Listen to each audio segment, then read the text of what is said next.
क्या हाल है दोस्तों। आज हम क्लास 12 का बहुत ही अच्छा टॉपिक लेकर आए हैं जो कि बहुत ही इंपॉर्टेंट होता है। इसे हम आव्यूह यानी कि मैट्रिक्स कहते हैं। इसका जो सूत्र है इसके बारे में आपको जानना जरूरी है, तो इसको आप बहुत केयरफुली देखिएगा। और ये आज इस बार के लिए बहुत ही इंपॉर्टेंट है, 2022 और 2023 के एग्जाम के लिए बहुत ही ज़्यादा जरूरी है। तो कैसे करते हैं इसको देखिएगा। सबसे पहले आव्यूह क्या होता है उसके बारे में बताएंगे, डेफिनेशन क्या होती है उसकी, उसके बारे में बताएंगे। तो वीडियो को स्किप ना करें, वीडियो कंटिन्यू देखते रहें। तो आप मुझे जानते हैं, मेरा नाम है साकेत और आप देख रहे हैं मेरा चैनल साकेत जीएस मैथमेटिक्स। चलिए शुरू करते हैं। एम एन संख्याओं को जहां एम पंक्तियां, पंक्ति यानी कि रो, और एन स्तंभ यानी कि कॉलम में व्यवस्थित करने पर, यानी कि हम इसको बड़े ब्रैकेट में जो आयताकार सारणी प्राप्त होती है वह m क्रॉस n की आव्यूह कहलाती है। यानी कि m बाई n की आकृति जो होगी वो क्या कहलाएगी, आव्यूह कहलाएगी। तो आव्यूह को हम क्या करना है, इस वाले बॉक्स में हमें डिफाइन करना है कि इस वाला बॉक्स कैसा हो सकता है। इसके बाद हमें यह देखना है कि कोई आव्यूह जिन संख्याओं से निर्मित होता है, कोई भी आव्यूह जिन संख्याओं से निर्मित होता है उन संख्याओं को आव्यूह के अवयव कहा जाता है। मतलब आव्यूह में इस टाइप से अगर कोई पद हैं, यानी कि ये जो पद हैं ये अवयव कहलाएंगे। क्या कहलाएंगे, ये अवयव कहलाएंगे। इसको जानने के लिए हमें क्या करना है, ये थोड़ा सा और जानना जरूरी है। इसके लिए मान लीजिए A11, A12, A13, A21, A22, A23, A31, A32, A33 इस टाइप से है। फिर 34, 35, 36, यहाँ पे 24, 25, 26, यहाँ पे 14, 15, 16 और यहाँ पे 41, 42, 43 टाइप से पद आते रहेंगे। जो पद ऐसे लेटे हुए होते हैं, ये वाले पद लेटे हुए हैं, उसको हम रो 1 यानी कि R1 कहेंगे। जैसे यहाँ पर हमारा 21, 22, 23 है, ये वाला जो पद है हमारा, ये हमारा R2 यानी कि रो 2 कहलाएगा। फिर 31, 32, 33 है, ये हमारा क्या R3 कहलाएगा। समझ गए। वैसे ही अगर जो पद खड़ा होता है हमारा, जैसे 21, 11, 21, 31 है, ये वाला ये कॉलम 1 कहलाएगा। ये वाला जो है कॉलम 2 कहलाएगा और ये वाला कॉलम 3 कहलाएगा। और कोई होता है तो कॉलम 4, कॉलम 5 टाइप से कहलाते हैं।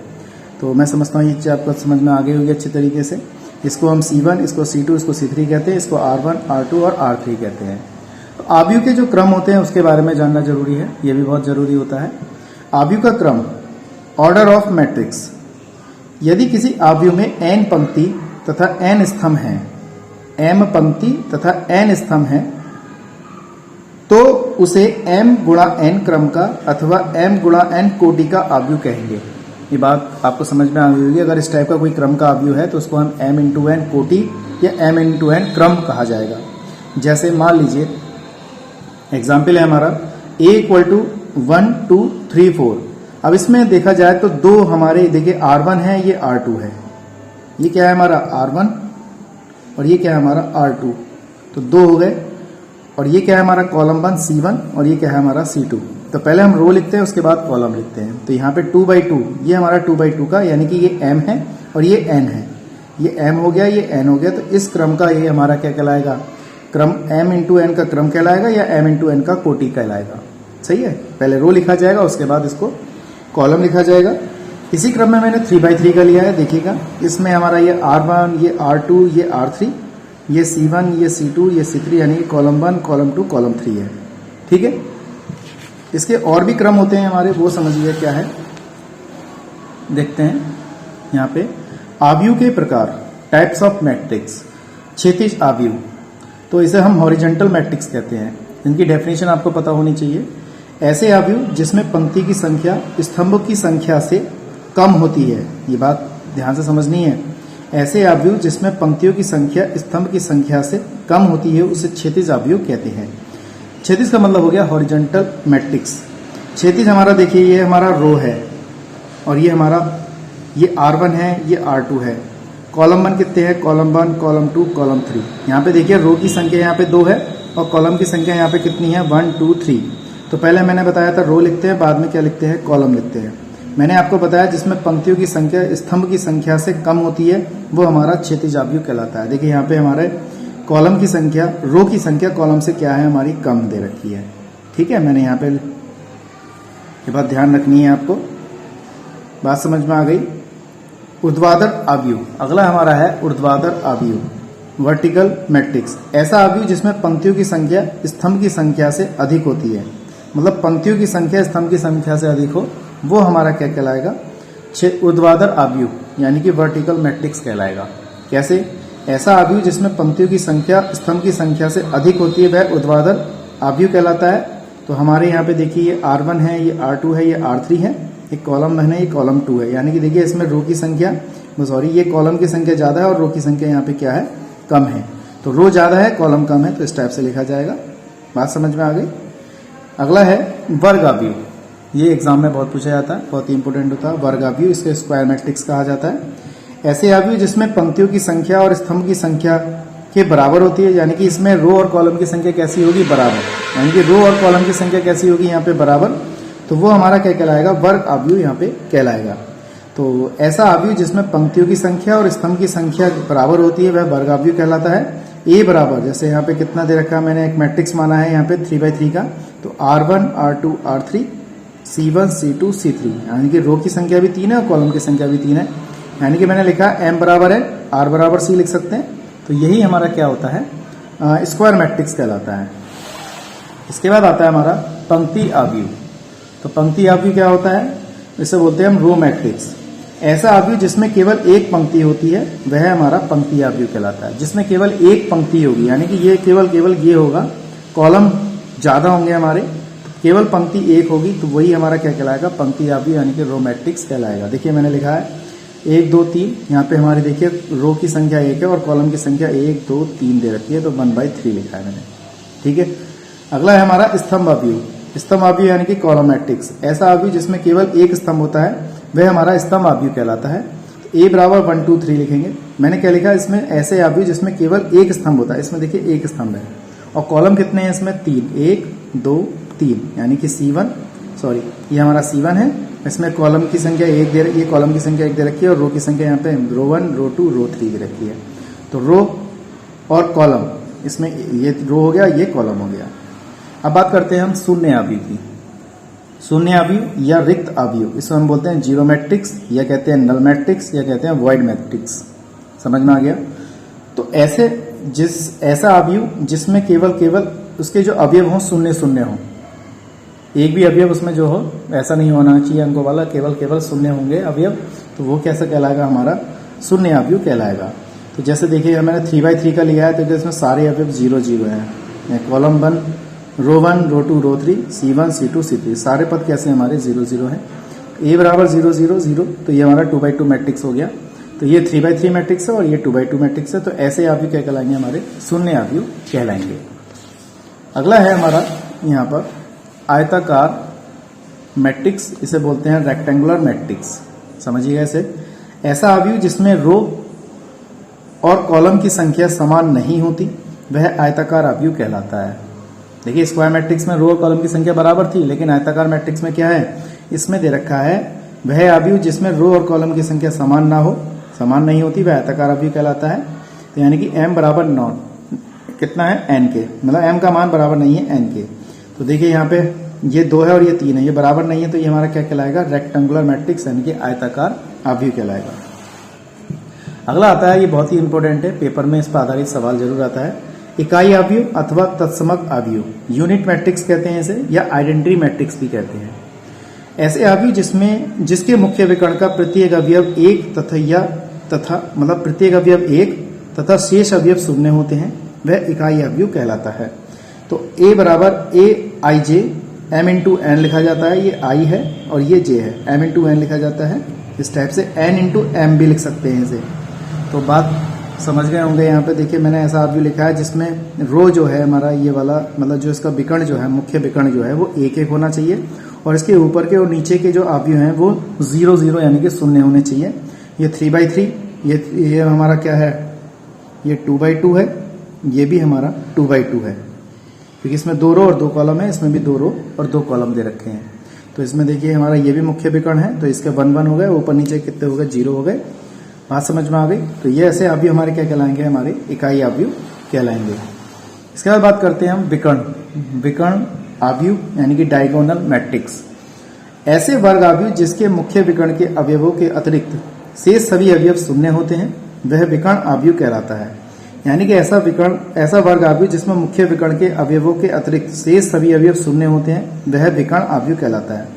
विकर्ण अवयव में विकर्ण में हमारे कोई भी अवयव हो सकते हैं, मतलब 1 1 नहीं होना चाहिए। 1 1 का मतलब है अगर 1 1 होगा तो हमारा इकाई यानी कि तत्समक अवयव होगा, लेकिन यहाँ पे विकर्ण में कोई से भी पद हो सकते हैं, कोई से भी अवयव हो सकते हैं। तो जैसे मैंने लिखा है ABC 0 0 0 0, तो 3/3 मैट्रिक्स का यदि 1 2 3 लिख दिया तो ये भी हमारा क्या है, विकर्ण अवयव है।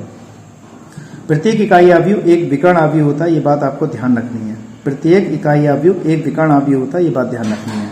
ठीक, नवा है हमारा, नवा आपको ध्यान रखना है। अदिश अवयव, स्केलर मैट्रिक्स, ऐसा विकर्ण अवयव जिसके विकर्ण के सभी अवयव समान होते हैं वह अदिश अवयव कहलाता है। ऐसा विकर्ण अवयव जिसके विकर्ण के सभी अवयव समान होते हैं वह अदिश अवयव कहलाता है, ध्यान से समझना है। या फिर इसे कह सकते हैं ऐसा वर्ग अवयव जिसके मुख्य विकर्ण के सभी अवयव समान तथा शेष सभी अवयव शून्य होते हैं, अदिश अवयव कहलाता है। देखिएगा जैसे हमने लिख लिया 2/2 लिख लिया और 0 0, तो ये भी हमारा कैसा अदिश अवयव है। जैसे -3 -3 -3 हो गया, सारे ऐसे हो गए बराबर, अब इसके विकर्ण के बराबर अवयव है सारे, ऊपर नीचे 0 होंगे तो वो सब क्या कहलाएंगे, हमारे अदिश अवयव कहलाएगा।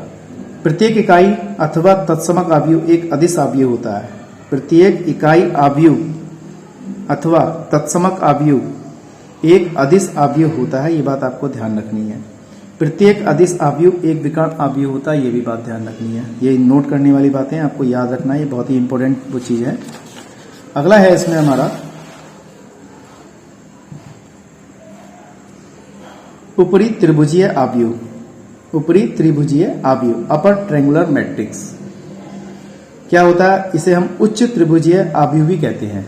क्या होता है, ऐसे वर्ग अवयव जिसके मुख्य विकर्ण के नीचे के सभी अवयव, यानी कि मुख्य विकर्ण ये है, इसके नीचे के सभी अवयव कैसे हों, शून्य हों, और ऊपरी त्रिभुज अवयव कहलाता है, यानी कि अपर ट्रायंगुलर मैट्रिक्स कहलाएगा।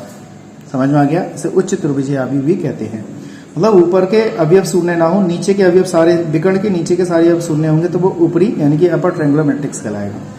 इस बार जैसे मैंने एग्जाम्पल में समझाया, यहाँ पे देखिए ये विकर्ण हो गया हमारे, इसके सब अवयव हो गए, इसके नीचे के सारे अवयव 0 हैं। जैसे विकर्ण हो गया, इसके अवयव हमारे ये हैं, और इसके विकर्ण के नीचे के सारे अवयव कैसे हैं, हमारे शून्य हैं। अगला है हमारा निम्न त्रिभुजीय अवयव, यानी कि lower matrix, lower triangular matrix. ऐसे वर्ग अवयव जिसके मुख्य विकर्ण के ऊपर के सभी अवयव, उसमें दे रखा था नीचे के सभी अवयव, इसमें दे रखा विकर्ण के ऊपर के सभी अवयव शून्य हो, वह त्रिभुजीय अवयव कहलाता है, निम्न त्रिभुजीय अवयव कहलाता है। देखिए ये विकर्ण है, इसके पहले वाले में क्या दे रखा था, ऊपर वाले में उसमें नीचे के अवयव शून्य दे रखे थे। निम्न वाले में क्या दे रखा है, ऊपर के अवयव शून्य दे रखे और नीचे के अवयव हमारे ऐसे के ऐसे दे रखे हैं। तो ऐसे अवयव हमारा क्या कहलाता है, निम्न त्रिभुजीय अवयव कहलाता है, ये बात ध्यान रखनी है आपको। अगला है हमारा बहुत ही इंपॉर्टेंट, पेपर में काफी पूछा जाता है, अवयव का परिवर्त, यानी कि इसे बोलते हैं ट्रांसपोज ऑफ मैट्रिक्स। इसे हम AT या A' से हम रिप्रेजेंट करते हैं। इसे या तो AT कहेंगे या फिर A' कहेंगे। किसी अवयव एक ही पंक्ति को स्तंभ में तथा स्तंभ को पंक्तियों में बदलने पर, यानी कि रो को कॉलम में और कॉलम को रो में बदलना, A का परिवर्त अवयव कहलाता है। इसे A⁻T से या A' से प्रदर्शित करते हैं। जैसे A बराबर AIJ M×N है, तो A' है तो I, पहले यहाँ पे देखो I है, यहाँ J हो गया, अब यहाँ पे J है, यहाँ I हो जाएगा। यहाँ पे M×N है तो यहाँ पे N×M हो गया, यानी कि रो को कॉलम में और कॉलम को रो में चेंज करना ही क्या कहलाता है, अवयव का परिवर्त अवयव कहलाता है।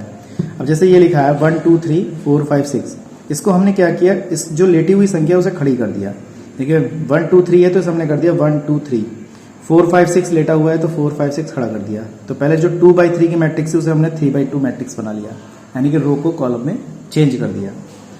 अब इसकी कुछ प्रॉपर्टीज हैं, आपको इसके बारे में ध्यान रखना जरूरी है। प्रॉपर्टीज ऑफ ट्रांसपोज, A' का डैश होगा तो उसे A लिखा जाएगा, AT, या इसको ऐसे लिखो, या AT⁻T लिखेंगे तो A होगा। A प्लस B का डैश है तो A' प्लस B' होगा। K A' होगा तो K बाहर आ जाएगा, A पे डैश रहेगा। AB का डैश बराबर B' A' होगा। ये बहुत इंपॉर्टेंट है, आपको इसके बारे में ध्यान से समझना है।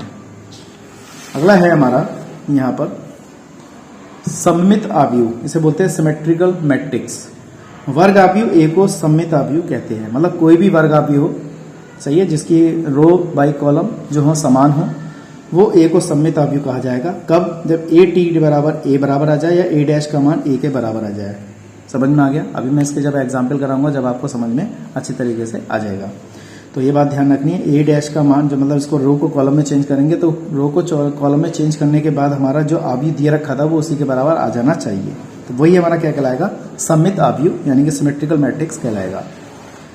विषम सममित आव्यूह, इसको मैट्रिक्स कहते हैं। इसे वर्ग आव्यूह ए को विषम सममित आव्यूह कहा जाता है। ए की पावर टी बराबर यानी कि ए डैश बराबर माइनस का ए आ जाए। कहने का मतलब यह है कि अगर कोई एक आव्यूह है, ए आव्यूह दे रखा है, आव्यूह को उसको चेंज करने के बाद अगर माइनस चिन्ह बाहर निकाल के हमारा आव्यूह वापस आ रहा है जो हमें क्वेश्चन में दिया है, तो वो अगर माइनस चिन्ह के साथ आ रहा है तो वो विषम सममित आव्यूह कहलाएगा। इसी को हम क्या कहते हैं, स्क्यू सिमेट्रिकल मैट्रिक्स कहते हैं। तो आज मैंने आपको क्या क्या है, लेसन नंबर एक क्लास 12 का बहुत ही इंपॉर्टेंट टॉपिक था हमारा, बहुत ही इंपॉर्टेंट टॉपिक है मैट्रिक्स।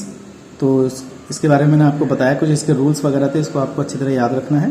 तो चैनल को पूरा देखिएगा और वीडियो को ज़्यादा से ज़्यादा शेयर भी कीजिए, और अगर चैनल पसंद आए तो उसे लाइक और सब्सक्राइब करना ना भूलें, और ज़्यादा से ज़्यादा उसे शेयर भी करें। तो आज के लिए इतना ही, अगली वीडियो में मिलते हैं। जय हिंद।